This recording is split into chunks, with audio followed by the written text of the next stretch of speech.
But let's head to Israel now, and the Israeli government has confirmed that Israeli Defence Forces airstrike on Gaza's largest refugee camp, that it killed a senior Hamas commander. Here's the latest news on that from Sky News UK.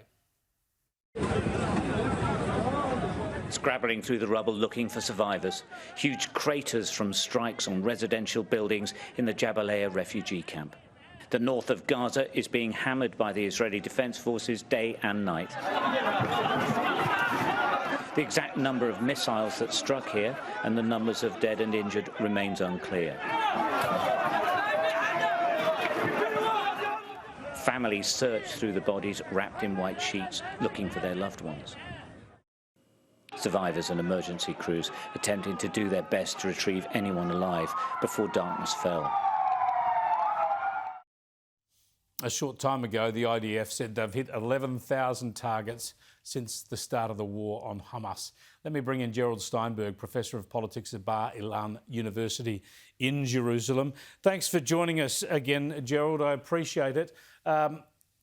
These terrible situations where you take out a Hamas leader and there are civilian casualties, they're terrible on two fronts because you get civilian casualties, but secondly, of course, they're weaponised against Israel. Countries around the world, all sorts of leaders saying you should stop hunting down Hamas because innocents can get killed. What's your response to that? Let's take a look at what we just saw on the TV on that coverage, because I think there are a lot of other details that need to be looked at. That explosion, all that damage we saw, that wasn't from one Israeli bomb. That was because the building was sitting, or the buildings were sitting on top of these massive terror tunnels underground.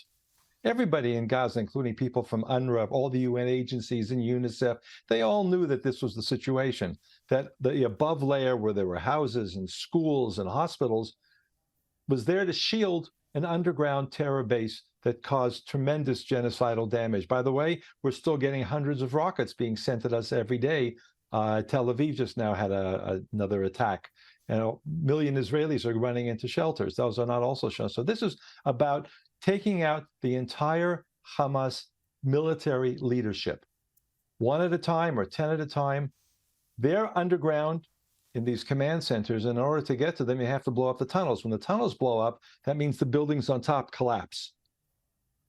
That's something that is tragic, but it's something that all sorts of humanitarian aid agencies, and by the way, including World Vision Australia, when they sent $50 million or more to Gaza and had no idea where the money went, a lot of it went to these kinds of tunnels for the Hamas genocidal terrorists to build their underground tunnels, also underneath hospitals, in order to protect them while the civilians on top were human shields and expendable. So this is really a tragedy, but it's mainly a tragedy caused by Hamas and also by the international community, all those humanitarian aid groups that knew about this and said nothing.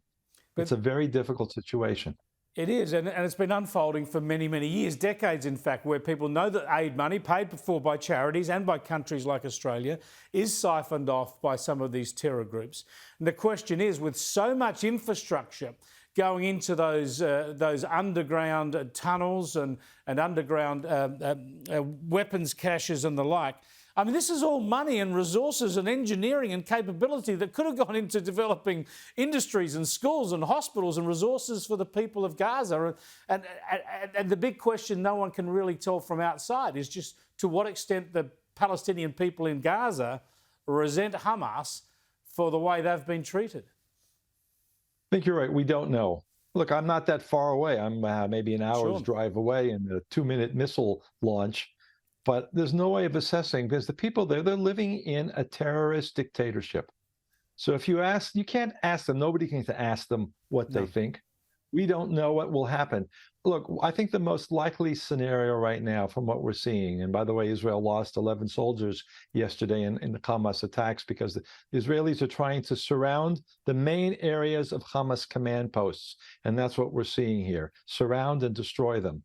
And they're all built in the middle of cities. So what we may see soon, maybe the best scenario, is a collapse of the Hamas leadership. And then an opportunity with all the rubble and all the destructiveness to start again.